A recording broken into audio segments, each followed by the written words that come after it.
Hello students, आज हम हिंदी लोक भारती 10वीं कक्षा के पाठ्य पुस्तिका में संकलित दूसरी इकाई का पाठ क्रमांक 2 लघु कथाएँ इस कहानी का अध्ययन करेंगे।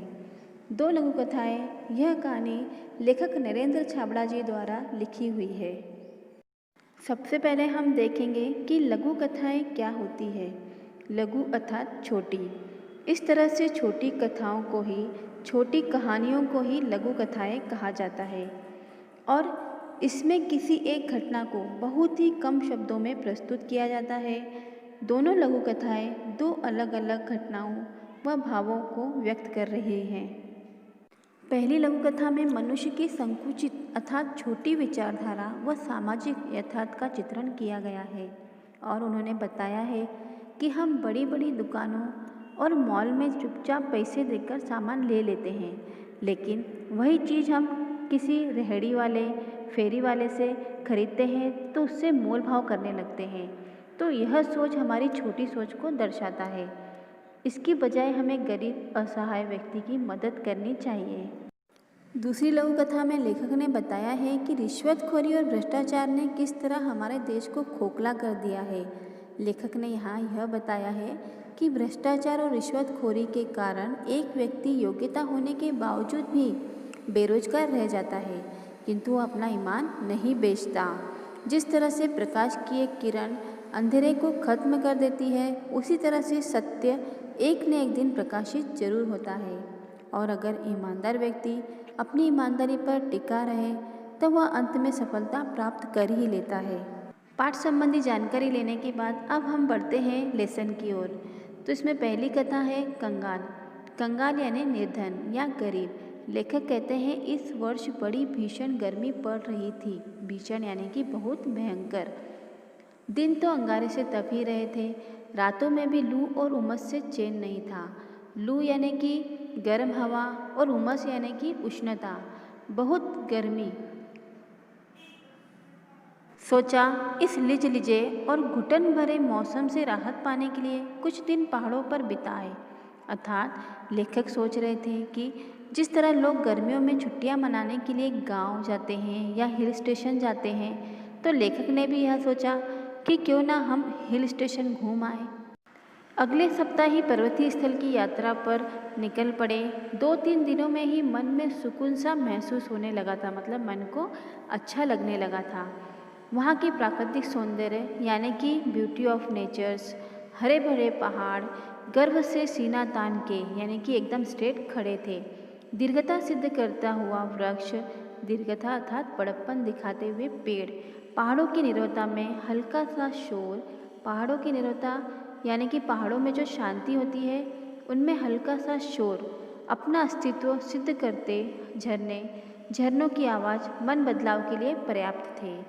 यानी कि लेखक कह रहे हैं कि वहाँ का जो प्राकृतिक सौंदर्य था, हरे भरे पहाड़, बड़े बड़े वृक्ष, यह मन परिवर्तन के लिए पर्याप्त थे, काफ़ी थे। अब इस लघु कथा का सबसे मेन पार्ट हम देखेंगे। उस दिन शाम के वक्त झील किनारे टहल रहे थे।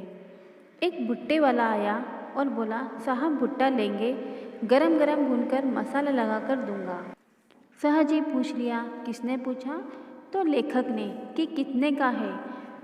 5 रुपये का एक। भुट्टे वाले ने क्या कहा कि 5 रुपये का एक। लेखक कहने लगे, क्या 5 रुपये का एक भुट्टा? हमारे शहर में तो 2 रुपये में एक मिलता है, तुम 3 ले लो।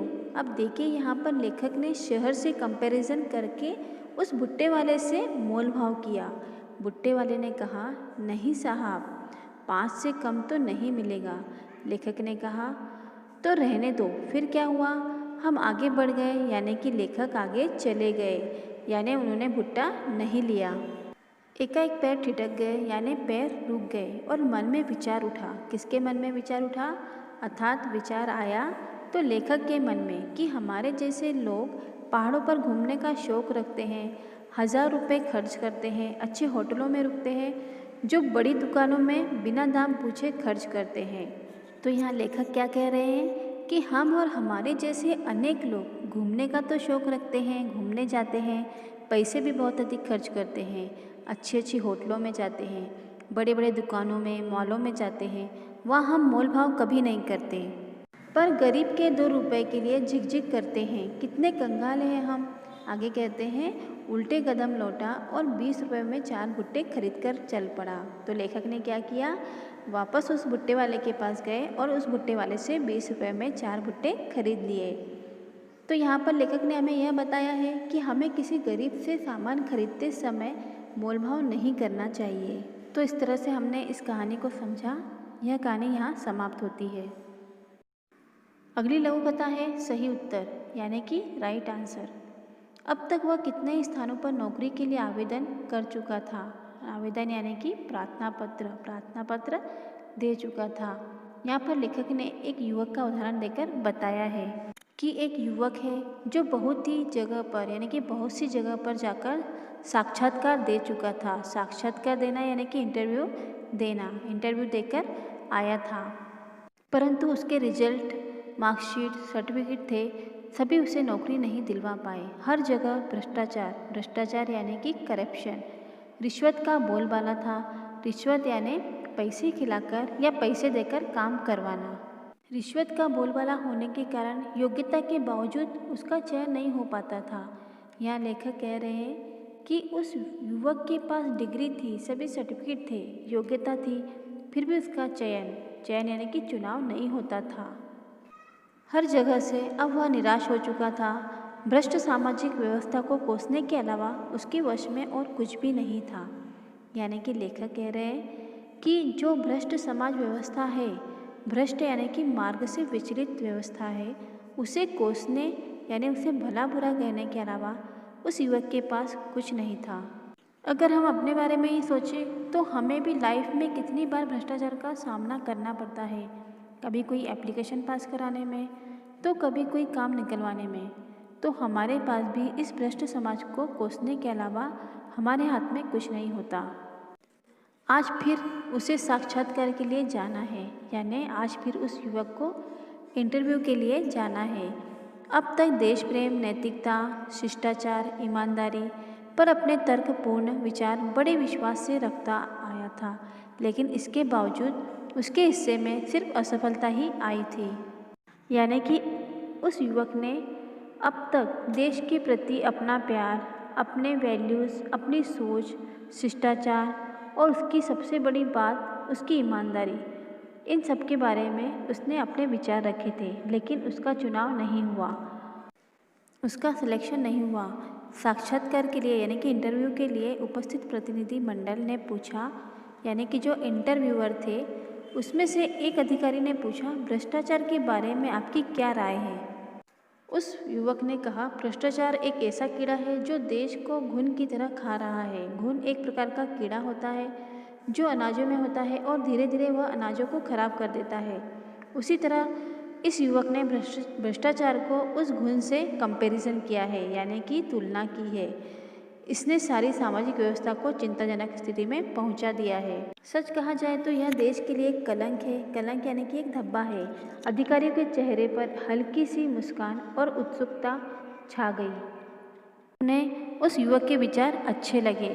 उसके तर्क में उन्हें रुचि महसूस होने लगी, अर्थात इंटरेस्टिंग लगने लगा।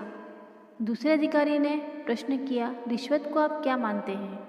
यह भ्रष्टाचार की बहन है। जैसे विशेष अवसरों पर यानी कि खास अवसरों पर हम अपने प्रियजनों, परिचितों, मित्रों को उपहार देते हैं, इसका स्वरूप भी कुछ वैसा ही है। लेकिन उपहार देकर हम केवल खुशियों या कर्तव्यों का आदान प्रदान करते हैं, इससे अधिक कुछ नहीं।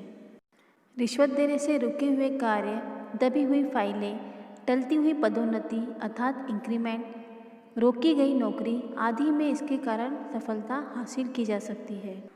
तब भी समाज के माथे पर कलंक है, एक धब्बा है। इसका समर्थन कतई नहीं किया जा सकता, यानी इसकी पुष्टि नहीं की जा सकती, अर्थात इसे हम सही नहीं कर सकते। भले ही इससे हमारा काम बन जाए, फिर भी यह गलत है। यह मेरी धारणा है, अर्थात उस युवक का यह विचार है कि भले ही रिश्वत देने से मेरा इंक्रीमेंट हो जाए, भले ही मैं आगे बढ़ जाऊं, लेकिन मैं ऐसा कभी नहीं करूंगा। यह कहकर वह तेजी से बाहर निकल आया। जानता था कि यहाँ भी चयन नहीं होगा, यानी कि उसे पता था कि बिना रिश्वत के यहाँ भी मुझे चुना नहीं जाएगा। पर भीतर बैठे यानी कि अंदर बैठे अधिकारियों ने गंभीरता से विचार विमर्श करने के बाद यानी कि जो अधिकारी थे उन्होंने आपस में चर्चा की, डिस्कशन किया, युवक के सही उत्तर की दाद देते हुए उसका चयन कर लिया, अर्थात उसके सही उत्तर की प्रशंसा करते हुए उसे सिलेक्ट कर लिया, उसका चयन कर लिया। आज वह समझा कि सत्य कुछ समय के लिए निराश हो सकता है किंतु परास्त नहीं।